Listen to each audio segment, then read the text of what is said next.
I think the top four is pretty set. It'll be TSM, Envious, Virtus Pro, Fnatic. Obviously, it could be in a slightly different order, but I think it's almost certain that'll be the top four. Bracket with holding. TSM winning, Envy second, losing again in the final, and then Virtus Pro and Fnatic in third, fourth. TSM to win. The VP will lose to TSM in the final. Envy and Fnatic third and fourth. So top four for me would be TSM, Envious, Virtus Pro, and Fnatic. I think that's probably, I'm sure you guys have heard a lot of the other casters say that top four. I made a tweet about a month ago, though, that the winner would not have red in their flag. And if you look at that, that includes like China, even. It includes Canada, USA, Denmark, it basically includes everyone except for Sweden, France, Poland. So I was basically saying that I think the Fnatic slump is a little bit too big right now. All right, top four teams. I'm going to have to go with TSM, Fnatic, Envy, and Virtus Pro. Yeah, I think TSM is going to win this event. TSM, Envious, Virtus Pro, Fnatic. For the dark horse, Liquid was hands down my dark horse coming into this. I've been watching them very closely lately, and I think they've done very well.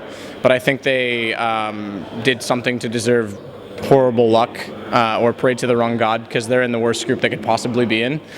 We saw good numbers from them today to start things off, but little things that they just could have done better that ultimately let the game slip away. So that would have been one of them for sure, and they still could be. We don't know. I mean, it is an interesting group. They have the potential there.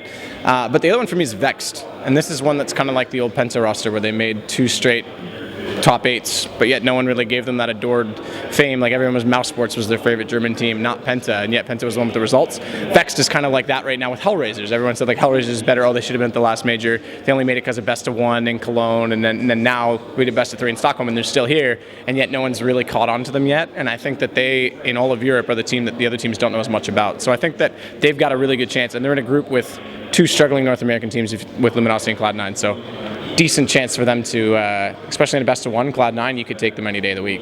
So it could be cool.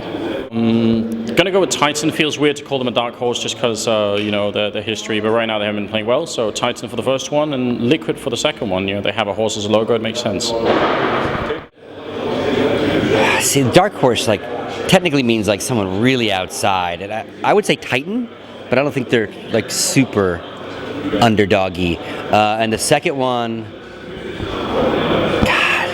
so I want to say Na'Vi, but again, that to me a dark horse would be like if you said like Cloud9 would be a dark horse.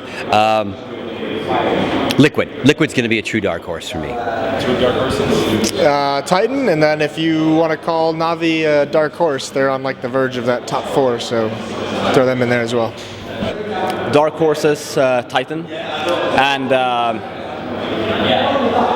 I'm going to say Mouse Sports.